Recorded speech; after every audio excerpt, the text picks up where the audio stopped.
Hello, welcome back to my channel Cocos family blog. আজকে হবে সন্ধ্যের টিফিন লোটে মাছ ফ্রাই। লোটে মাছগুলো ভালো করে ধুয়ে তার মধ্যে নুন, হলুদ, লঙ্কার গুঁড়ো ও লেবুর রস দিয়ে মাখিয়ে রাখবো।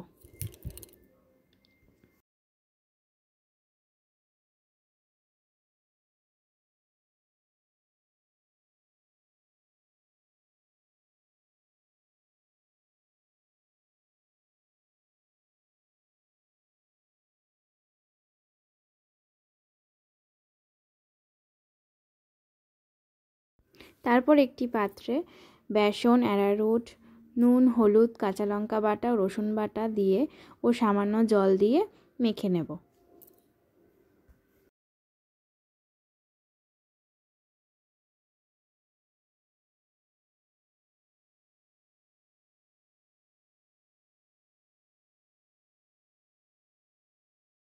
এটি মাখা হয়ে গেছে।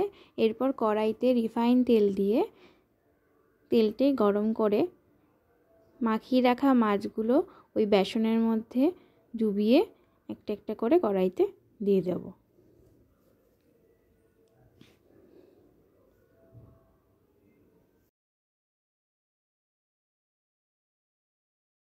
এপিট ওপিট করে ভেজে নিতে হবে ভালো করে, যাতে দুদিকে ভালো করে ভাজা হয়। রেডি হয়ে গেছে লোটে মাছ ফ্রাই।